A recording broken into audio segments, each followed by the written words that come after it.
Bienvenido a Brother to Brother, un lugar de estudio de la palabra de Dios, donde Dios está presente, donde la esperanza es real, donde Dios es glorificado, donde su palabra cobra vida. Escuela sabática, reflexiones, estudios bíblicos y más. Gracias por estar aquí.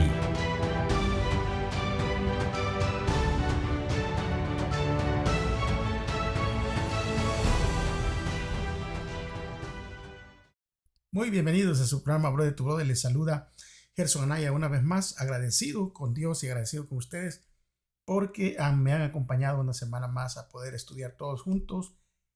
Es tremendo como el tiempo pasa. Estamos terminando este tema de que ha durado 3 meses y está terminando el tema, está terminando el año, pero las buenas noticias es de que si Dios permite, podemos comenzar con un nuevo estudio y comenzar como un nuevo año.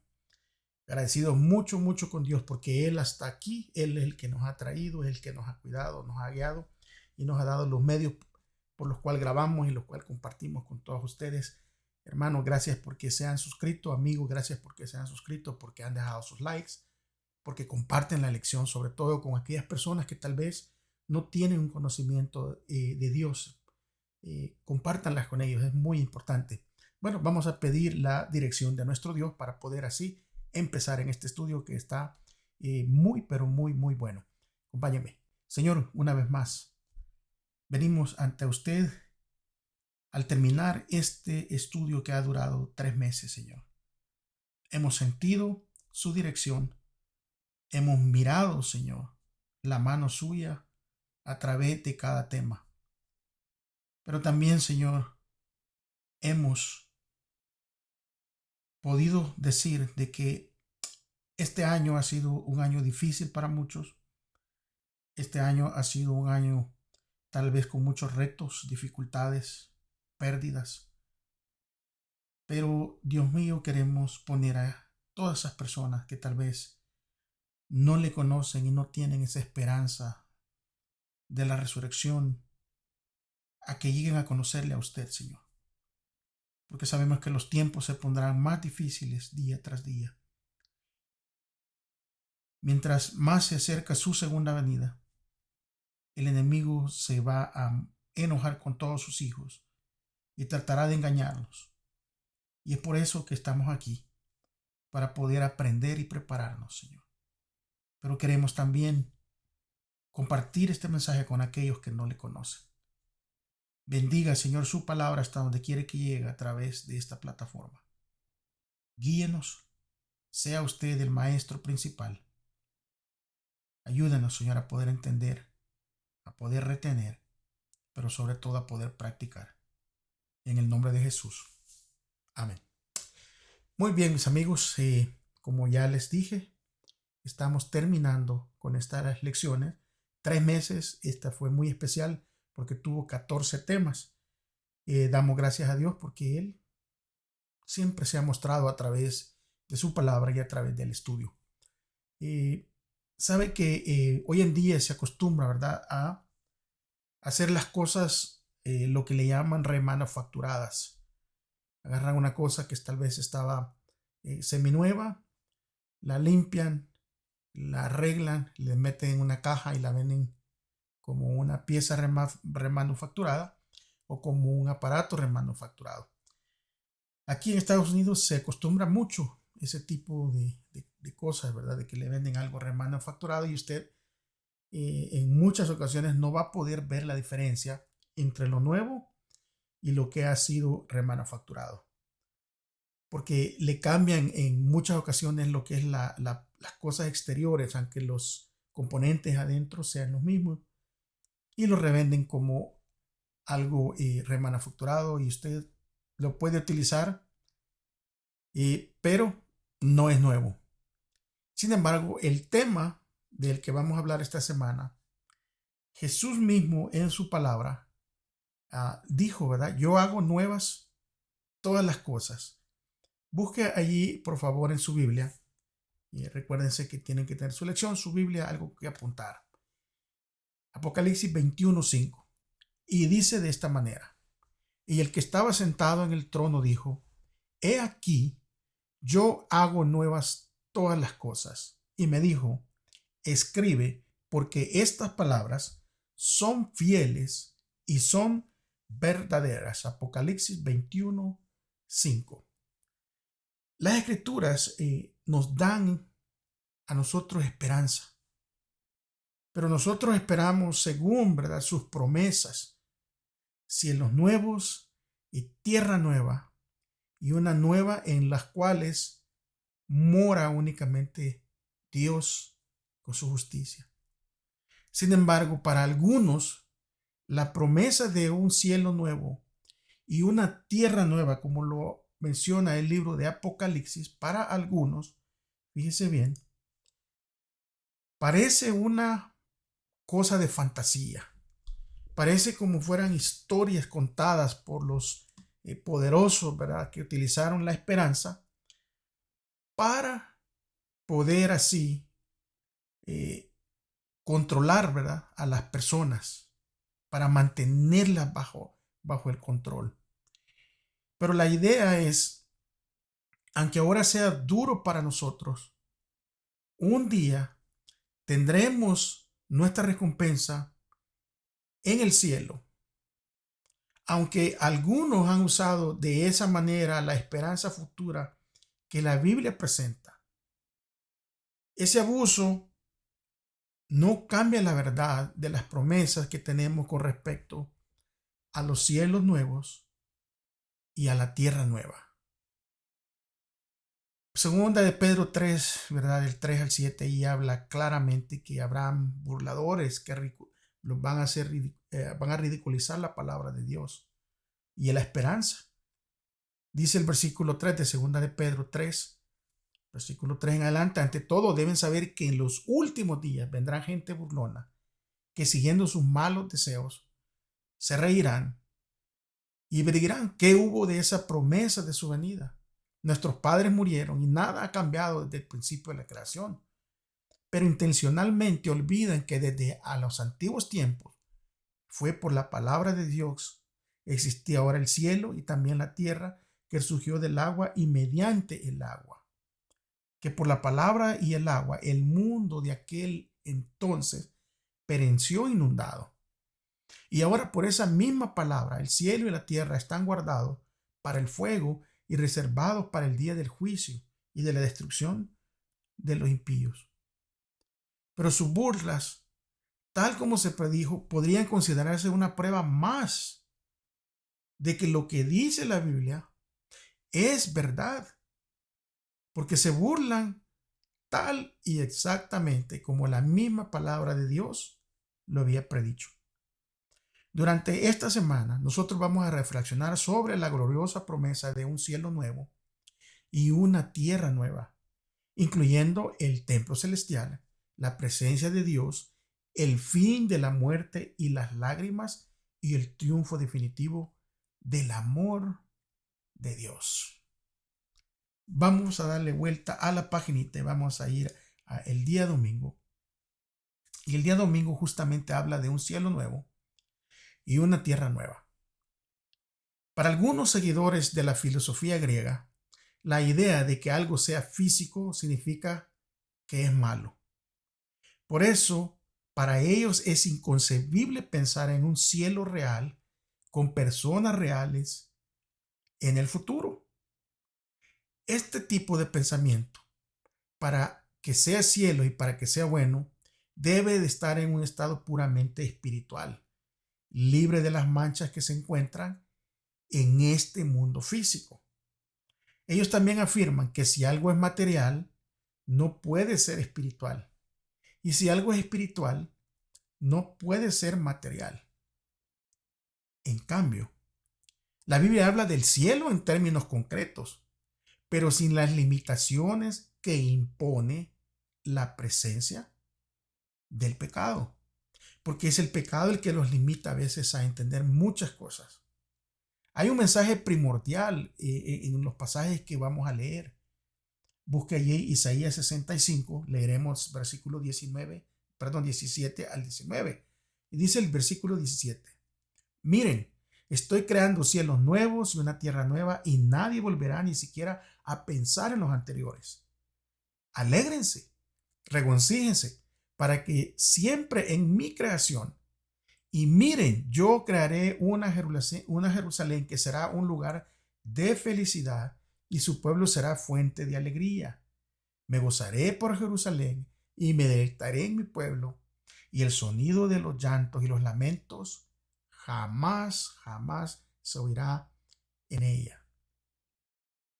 Isaías 66, versículos 22 y 23 dice: Tan cierto como que mis cielos nuevos y mi tierra nueva permanecerán, así también ustedes serán mi pueblo para siempre, con un nombre que nunca desaparecerá, dice el Señor.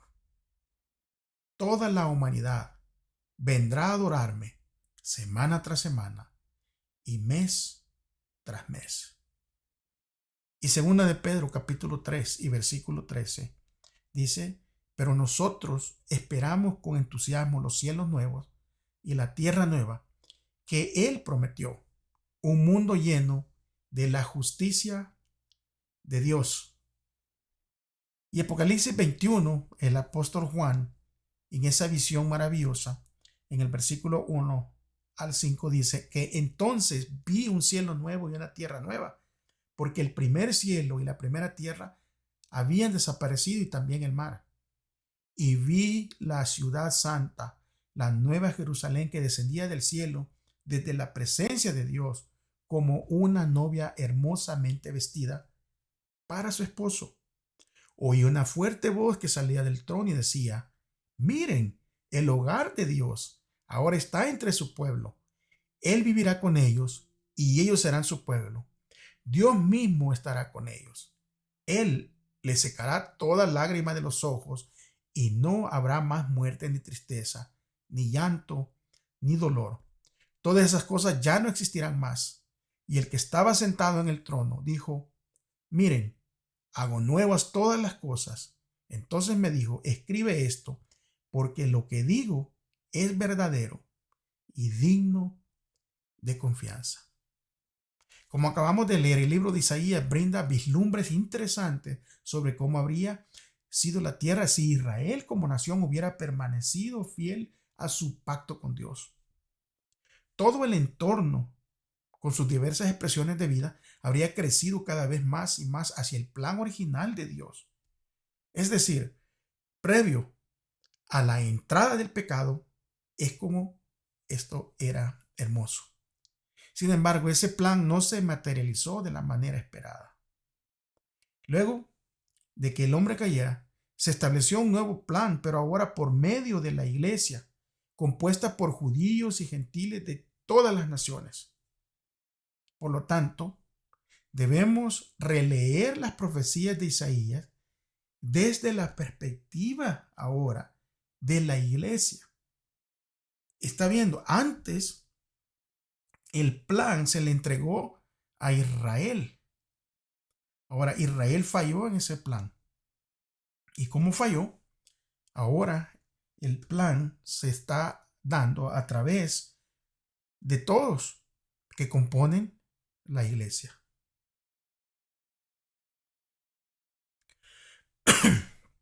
Perdón.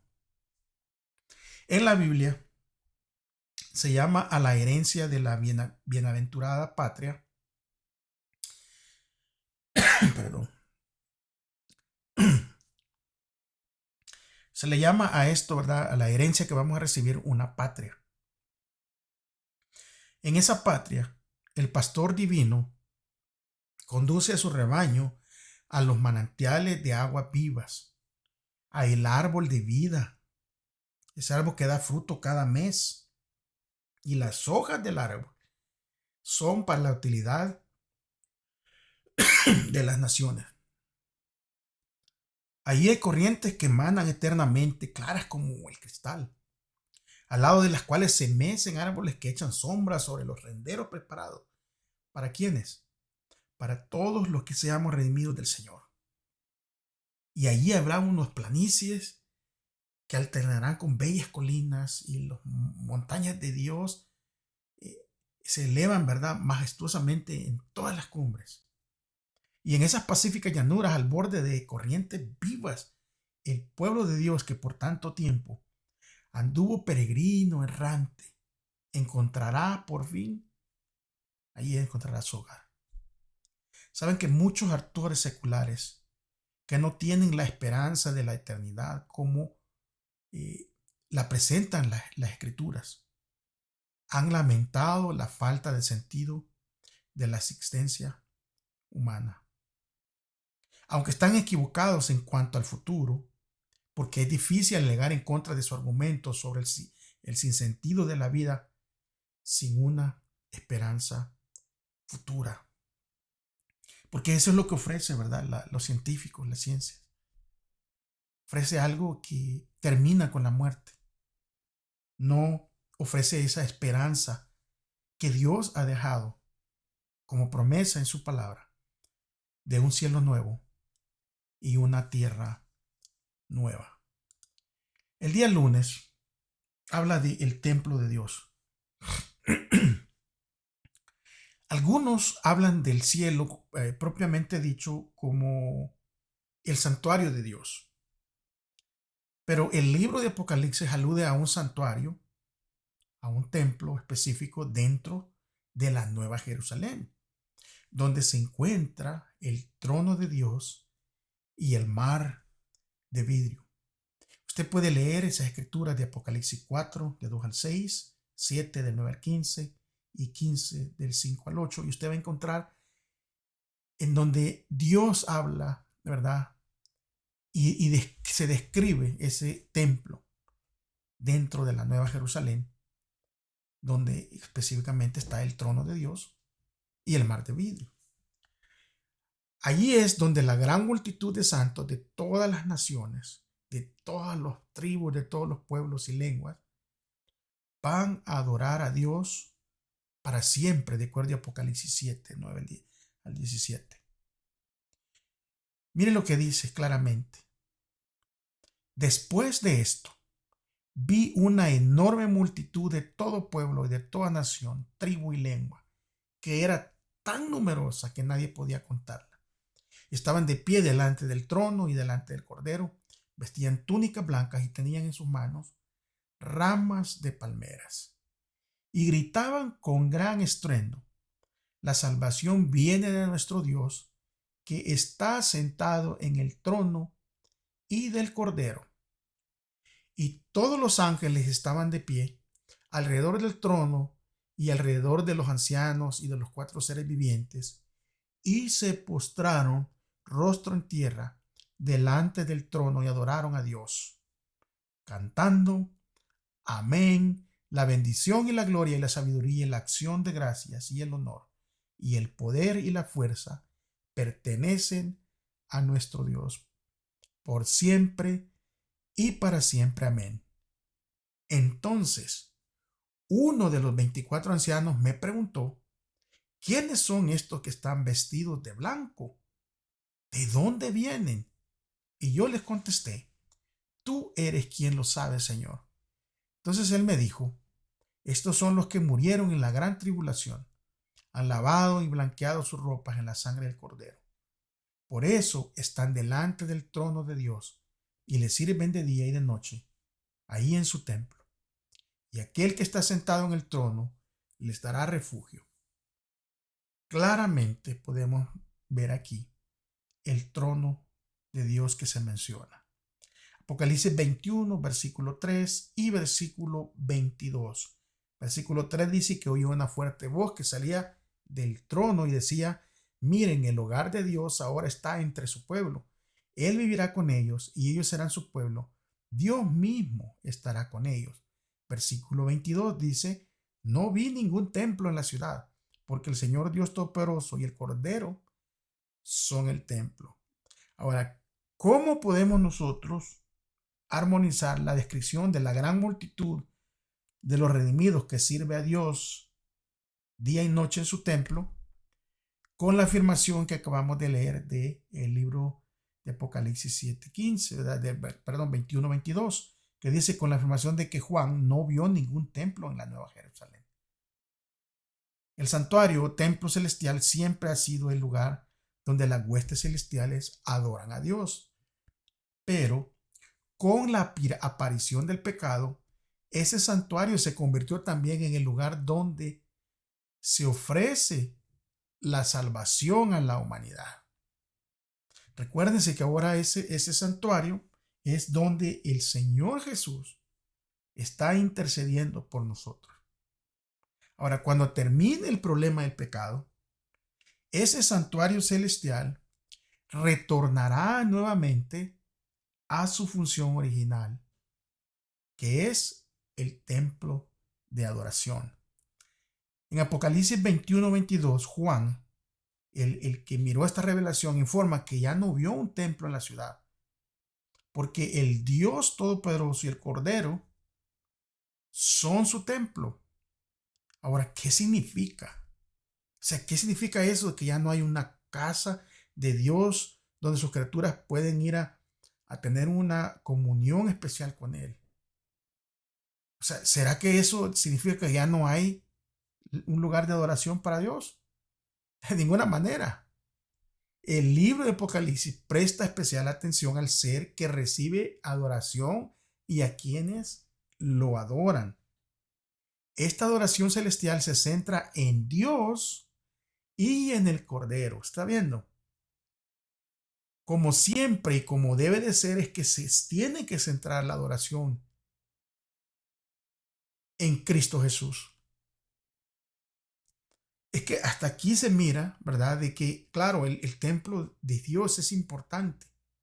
El lugar es importante. Pero la presencia de Dios mismo es súper más importante que cualquier templo.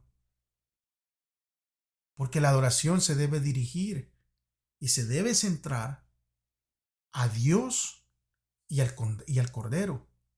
Los adoradores son quienes han salido de la gran tribulación, y estos eran los que habían lavado sus ropas y las habían emblanquecido, ¿verdad?, en la sangre del Cordero, de acuerdo con Apocalipsis 7:14. Estos que han lavado sus ropas son un testimonio vivo del poder redentor y transformador de Dios, porque ellos cantan alabanzas a Dios por quién es Él y por lo que hizo por ellos. Apocalipsis 21:3 dice: He aquí el tabernáculo de Dios con los hombres, y Él morará con ellos, y ellos serán su pueblo, y Dios mismo estará con ellos como ¿qué? Como su Dios. ¿Qué significancia tiene esto para nosotros ahora que estamos todavía aquí en esta tierra? O sea, el saber que Dios será nuestro Dios y que nosotros seremos su pueblo, debería tener un efecto en cómo vivimos al llegar al conocimiento de esta asombrosa verdad. Día martes habla de la presencia de Dios. Y la Biblia dice que Dios habita en una luz, ¿verdad?, inaccesible. Y que a Dios nadie le vio jamás, según como lo describe Juan 1:18 y primera de Juan 4:12. Ahora, ¿significa esto que los santos nunca veremos a Dios el Padre en el cielo? En absoluto, amigos, hermanos. Es evidente que el hecho de no ver a Dios se refiere a los seres humanos después de la caída. Porque hay varios y muchos indicios en la Escritura de que los santos realmente vamos a ver a Dios en el cielo. Mateo 5:8 dice que Dios bendice a los que tienen corazón puro, porque ellos verán a Dios. Fíjese, oiga bien. Y primera de Juan 3, versículo 2-3 dice: queridos amigos, ya somos hijos de Dios, pero Él todavía no nos ha mostrado lo que seremos cuando Cristo venga. Pero si sabemos que seremos como Él, porque lo veremos tal como es Él. Y todos los que tienen esta gran expectativa se mantendrán puros así como Él es puro. Apocalipsis 22, versículo 3 y versículo 4 dice, ya no habrá más maldición sobre ninguna cosa, porque allí estará el trono de Dios y del Cordero, y sus siervos lo adorarán. Versículo 4 de Apocalipsis 22 dice, verán su rostro y tendrán su nombre escrito en la frente. Estos pasajes nos dicen el privilegio supremo que tendremos los santos de ver a nuestro Dios. Porque el mismo apóstol Pablo declaró que a Dios nadie lo vio jamás, Juan 1:18 y 1 Juan 4:12, pero también él declara que le veremos tal como es y que veremos su rostro. Pero ¿qué va a suceder? Lo que acabamos de leer es que nuestra condición actual de pecado es que no nos permite a nosotros ver a Dios. Es por eso que cuando Jesús regrese, entonces sí vamos a poder ver tal las cosas como son. ¿Por qué? Porque con el regreso de Jesús está esa transformación de esto corruptible a algo incorruptible. ¿Está viendo? Entonces, sí vamos a poder ver a nuestro Dios. Aunque podrías debatirse sobre estos pasajes, ¿verdad? Si se refieren a Dios, el Padre, o a Cristo. Hermanos, no entremos en una controversia por esto. Les voy a decir por qué. El mismo Jesús no dejó que sus mismos discípulos entraran en controversia. Y la gente que lo rodeaban a Jesús cuando él andaba aquí en la tierra, escuchaban cuando se le hacía la pregunta a Cristo, muéstranos al Padre. La respuesta de Cristo fue, si me vieron a mí, han visto al Padre. ¿Saben qué, mis amigos, mis hermanos? Cuando yo me examino a mí mismo, cuando yo veo, ¿verdad?, las formas y las veces que le fallo a mi Dios, no creo que yo sea digno de ver al Padre.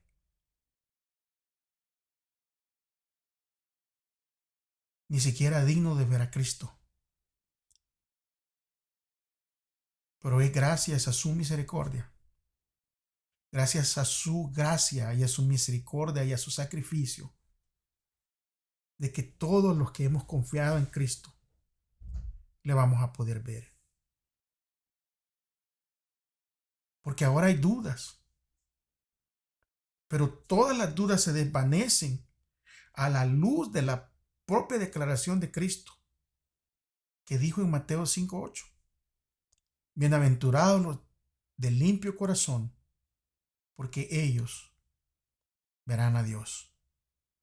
Qué privilegio será para los redimidos adorar a Dios en su templo. Pero el privilegio supremo de todos va a ser poder ver su rostro. El pueblo de Dios va a tener el privilegio de tener comunión directa con el Padre y con el Hijo.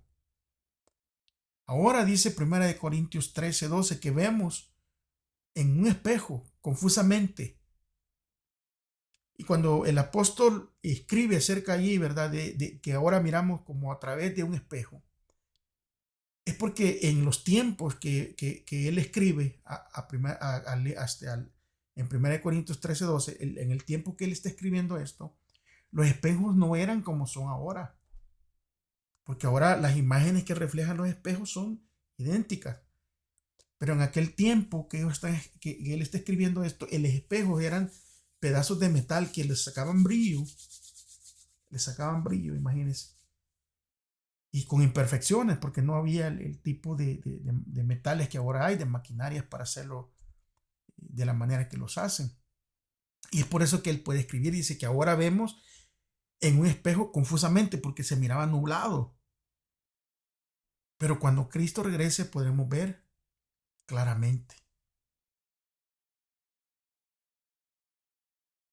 Ahora contemplamos la imagen de Dios reflejada, ¿verdad?, en un espejo así como Él lo describió.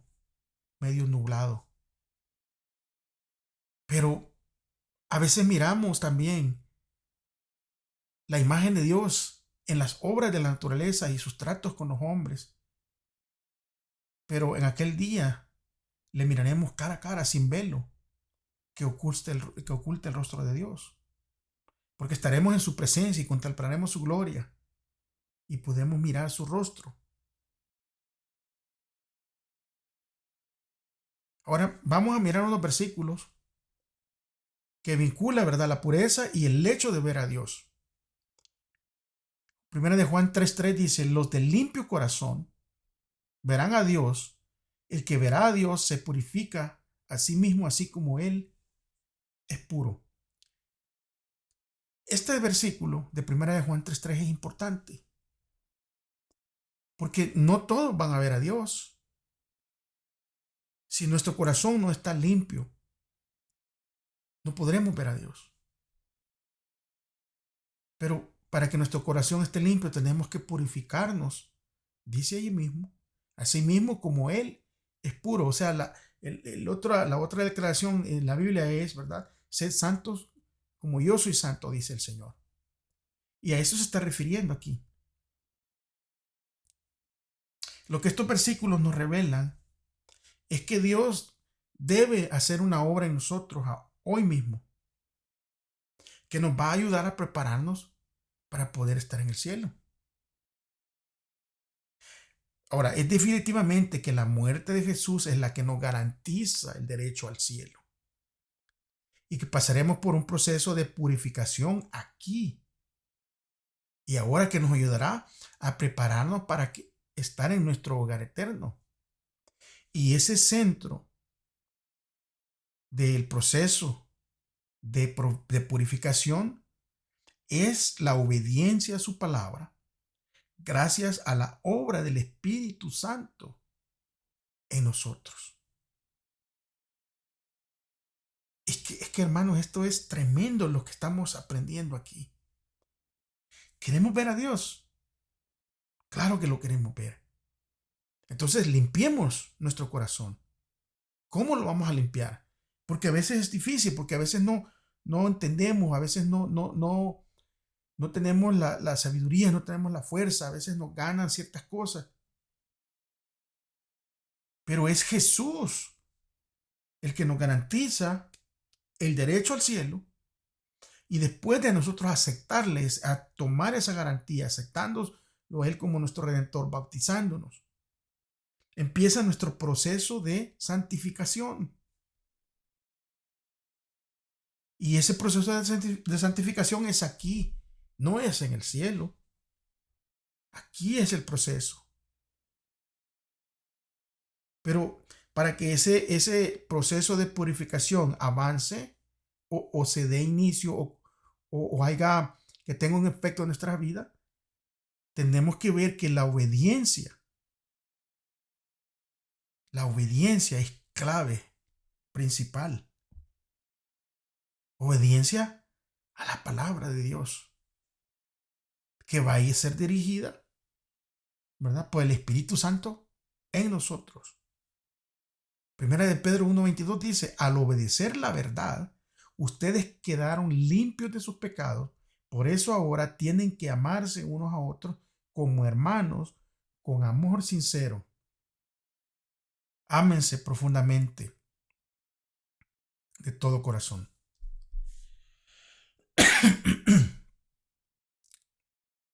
Este texto está revelando, ¿verdad?, el vínculo que hay entre,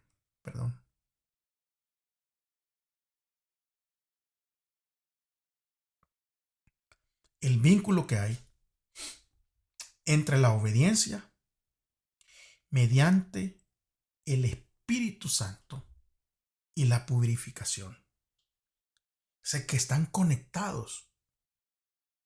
Es por eso que hemos hablado muchas y muchas y muchas veces. La verdadera conversión nos va a llevar a una transformación. O sea, la verdadera salvación, la experiencia salvífica de la que habíamos hablado la semana pasada, esa experiencia salvífica nos va a llevar a un proceso de santificación en donde vamos a ser transformados naturalmente por el Espíritu Santo. Y es a eso lo que nosotros tenemos que buscar. Ahora, ¿qué tiene la obediencia? Que nos purifica, ¿verdad?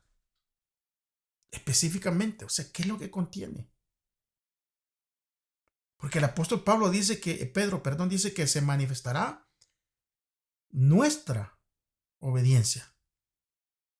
O sea, claro, cuando nosotros empezamos a tener comunión con Dios, cuando nosotros empezamos a leer la Escritura, cuando nosotros empezamos a tener esa experiencia salvífica con Él, va a haber una manifestación de nuestra obediencia en nuestras acciones, en lo que hagamos. Simple y prácticamente matemática. Comunión con Dios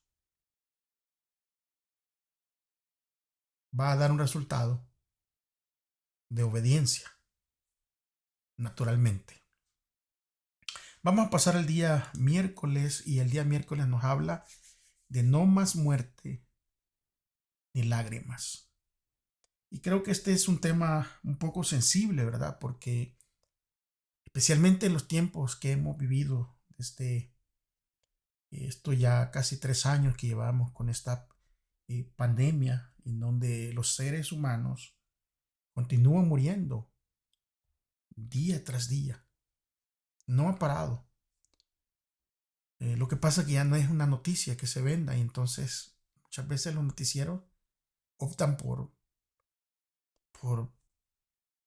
tal vez dar una noticia acerca de cosas que a veces no nos convienen ni nos debería de asustar, ¿verdad? Que el cantante fulano se casó, que el artista sutana rompió su noviazgo y cosas por el estilo. Pero las personas continúan falleciendo a causa no solo de COVID, sino a causa de muchas enfermedades.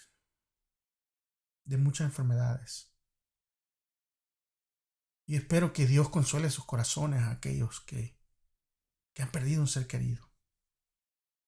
Es muy difícil. Pero con todo y eso, ¿verdad? La teoría de un alma inmortal que sufre eternamente en un infierno, que está ardiendo continuamente en llamas, eso contradice la enseñanza bíblica de que el cielo nuevo y la tierra nueva ya no habrá muerte ni habrá más llanto. Apocalipsis 21:4.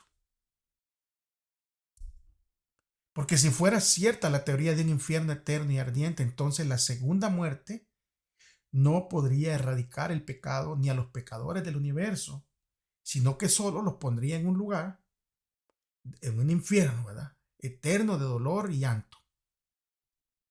¿Saben que ese no es el Dios que presenta la Biblia?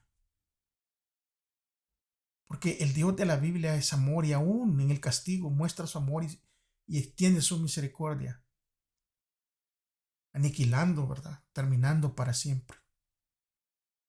Pues recuérdense que ya estudiamos que es de Dios de donde emana la vida. Y entonces Dios tendría que estarle dando vida a estos seres para que estén sufriendo ahí, para que estén en ese dolor eterno. Y ese no es el Dios de la Biblia. Porque si ese fuera el hecho de que esto continuaría ardiendo por todo este tiempo, entonces el universo nunca podría ser restaurado completamente a la perfección original que había antes. Pero alabado sea el nombre de Dios, porque la Escritura pinta un cuadro completamente diferente. Isaías 25:8 dice: Él devorará la muerte para siempre. El Señor soberano secará todas las lágrimas y quitará para siempre los insultos y las burlas contra su tierra y su pueblo. El Señor ha hablado. Apocalipsis 7:17 habla de que el Cordero que está en el trono será su pastor. Él lo guiará a manantiales del agua que da vida, y Dios le secará cada lágrima de sus ojos. Apocalipsis 21:4. Habla que Él secará toda lágrima de los ojos y no habrá más muerte, ni tristeza, ni llanto, ni dolor, porque todas esas cosas ya no existirán más. Qué consuelo, mis amigos, y qué esperanza nos traen estos pasajes en medio de las pruebas y el sufrimiento que este mundo actual está sufriendo. La vida puede ser muy dura y puede ser muy injusta y puede ser muy cruel, porque cuando llega la muerte, ¿verdad? Ese frío abrazo de la muerte, violentamente que nos arrebata a algunas personas muy queridas para nosotros.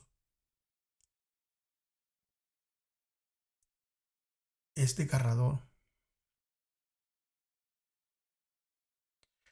En otras ocasiones, ¿verdad? Hay también personas que llegan sutilmente a nuestras vidas y nos roban sentimientos y luego se van como si no hubiera pasado nada y destrozan corazones. Las personas sufren. Es terrible vivir en este mundo en donde podemos mirar día a día que alguien que ama es traicionado, que alguien que confía es traicionado. Hay momentos que cuando el corazón está pasando por situaciones así, está destrozado, incluso se puede llegar a pensar si vale la pena seguir viviendo. Y muchos que no tienen la esperanza bendita de la venida del Señor Jesús y que todo esto va a terminar, lamentablemente a veces terminan quitándose la vida. Y es por eso, amigo, hermano, si conoces a alguien, o tú si estás viviendo este tipo de situaciones, estás viendo este video, te digo, no te preocupes, confía en Dios. Esto va a pasar pronto. Porque independientemente, ¿verdad? Si estamos pasando por estos pesares, Dios siempre está dispuesto a enjuagar toda lágrima de nuestros ojos. Pero aunque algunas de nuestras lágrimas más profundas seguirán fluyendo hasta ese día en que la muerte, el dolor y el llanto dejarán de existir. Mucha gente nació y creció conociendo únicamente el dolor y el llanto. Muchos crecen y crecen sin esperanza. Pero yo te digo, amigo, amiga, hermano, hermana, confía en Dios. Porque en el juicio final, Dios va a tratar a cada ser humano con justicia y con amor. Y todos nuestros seres queridos que murieron en Cristo resucitarán de entre los muertos para estar con nosotros para toda la eternidad. Y lamentablemente los que no son aptos para la vida eterna finalmente dejarán de existir sin tener que vivir en un cielo para ellos tal vez desagradable, o en un infierno incluso que arde eternamente. Nuestro mayor consuelo proviene de la manera justa en que Dios trata a todos por igual. Cuando la muerte deje de existir definitivamente, los redimidos exclamarán con júbilo: ¿dónde está, oh muerte, tu aguijón? ¿Dónde tu sepulcro? ¿Dónde está tu victoria? El Señor prometió que en el cielo nuevo y la tierra nueva que creará, de lo primero no habrá memoria, ni más vendrá el pensamiento. Esto no significa que en el cielo será un lugar de amnesia, sino que el pasado no nos va a sobacar el gozo perdurable de estar en la presencia de Dios, de estar en el cielo. Ahora, ¿quién aquí en este mundo no ha sentido los injustos estragos de la existencia humana? Especialmente cuando está pasando en esos malos momentos. Es por eso que tenemos que aprender a confiar y en lo posible regocijarlos en la bondad y en el amor de Dios hoy. Para cuando lleguen esos momentos, nuestra confianza, nuestra fe en Dios estará fuerte. Saben que muchos de los mártires que fueron perseguidos, fueron quemados. Muchos de esos mártires, mujeres, hombres e incluso jóvenes, niños, muchos de esos mártires murieron regocijándose, cantando alabanzas a nuestro Dios, porque aprendieron a confiar y a regocijarse en el Señor en toda situación. El día jueves nos habla de su nombre en sus frentes. Cuando nosotros leemos el libro de Apocalipsis, el capítulo 22, ¿verdad? Versículo 3 al 5, dice que ya no habrá más maldición sobre ninguna cosa, porque allí estará el trono de Dios y del Cordero, y de sus siervos lo adorarán. Dice, verán su rostro y tendrán su nombre escrito en la frente. Versículo 5 dice que allí no existirá la noche, no habrá necesidad de la luz de lámparas ni de sol, porque el Señor Dios brillará sobre ellos, y ellos reinarán por siempre y para siempre. ¿Cómo podemos hoy en día nosotros tener la seguridad de que estaremos entre aquellos que tendrán el nombre de Dios escritos en la frente? ¿Cómo podemos estar seguros? Fíjense que después de la rebelión de Lucifer y la caída de Adán y de Eva, Dios fácilmente hubiera podido haber destruido a los dos pecadores, tanto a Lucifer como al hombre. Sin embargo, como expresión del amor incondicional por sus criaturas, Dios estableció un plan misericordioso para salvar a todos los que acepten lo que Él les ofrece. Y esto nosotros en el ambiente cristiano lo conocemos como el plan de salvación. Este plan existía aún antes de la creación de la tierra, de acuerdo con Efesios 1:3, Efesios 1:3, 4 y 2 Timoteo 1:9. La primera vez que se dio a conocer fue a la humanidad en el Edén, inmediatamente después de la caída. ¿Ustedes se recuerdan? Lean ahí Génesis capítulo 3, versículo 15. Ahí se da la promesa, la primera promesa de salvación al hombre después de haber caído. Eso lo estudiamos en el trimestre pasado. Y luego se reveló aún más en los tipos y las sombras del servicio del santuario de los judíos, de los hebreos. Éxodo 25, usted léalo ahí. Pero posteriormente esto tuvo su máxima expresión en la vida, la muerte y la resurrección de nuestro Señor Jesús. En el centro del plan de salvación está la promesa de vida eterna sobre la base de los méritos de Jesús para todos los que acepten por fe la gran provisión hecha en la cruz.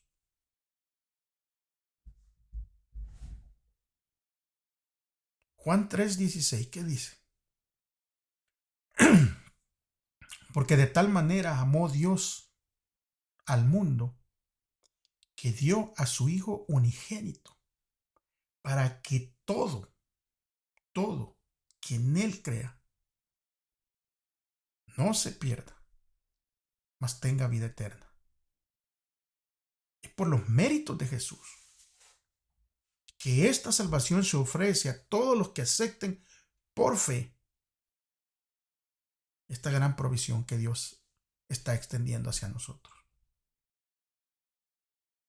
Y mi amigo, mi hermano, si usted no ha aceptado esta salvación, aceptando al Señor Jesús como su Salvador, hoy es el momento. Confiéselo, bautícese, permita que el Espíritu Santo comience esa transformación, ese camino de santificación en su vida. Porque antes de la cruz y después de la cruz, la salvación siempre ha sido únicamente por fe, nunca por obras. Por más que las obras sean una expresión natural de nuestra salvación, no son nuestras obras las que nos salvan. Nuestras obras son únicamente, oiga bien, una expresión natural de nuestra salvación. La salvación siempre ha sido y siempre será únicamente por fe. Incluso el apóstol Pablo escribió acerca de Abraham y escribió de que Abraham, quien existió mucho antes de la venida de Cristo, y lo usó como ejemplo de salvación por la fe, y dijo de esta manera: porque si Abraham fue justificado por las obras, tiene de qué gloriarse, pero no para con Dios, porque dice la Escritura: creyó Abraham a Dios y le fue contado por justicia. Romanos 4, versículos 2 y 3. Estos versículos nos ayudan a entender de qué se trata la salvación por fe.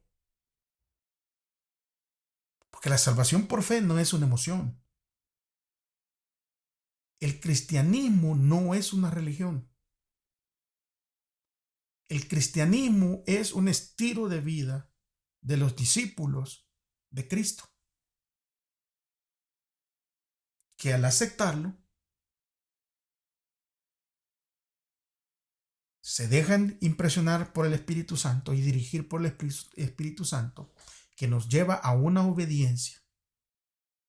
Y esa obediencia, naturalmente, nos lleva a la fe verdadera que da frutos en nuestras obras naturales. Entonces, ya conociendo esto, de que la salvación es únicamente por fe, entonces sí podemos tener la seguridad de la salvación si aceptamos a Jesús, nos entregamos a Él y reclamamos sus promesas. Y esas promesas que Él ha dado, eso incluye la promesa de una nueva vida en Él. Y nos vamos a apoyar totalmente y únicamente en los méritos de Jesús y nada más. Abraham creyó y esto se le tomó en cuenta como justicia. Y con nosotros, o sea, para nosotros, esto va a funcionar de igual manera.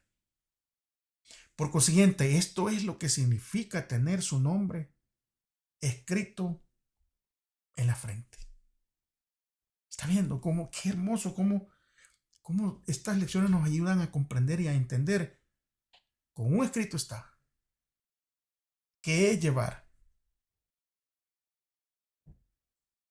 su nombre en nuestra frente. Porque si lo tenemos escrito allí, en este momento, y no nos apartamos de él, entonces también estará escrito en los cielos nuevos y en la tierra nueva.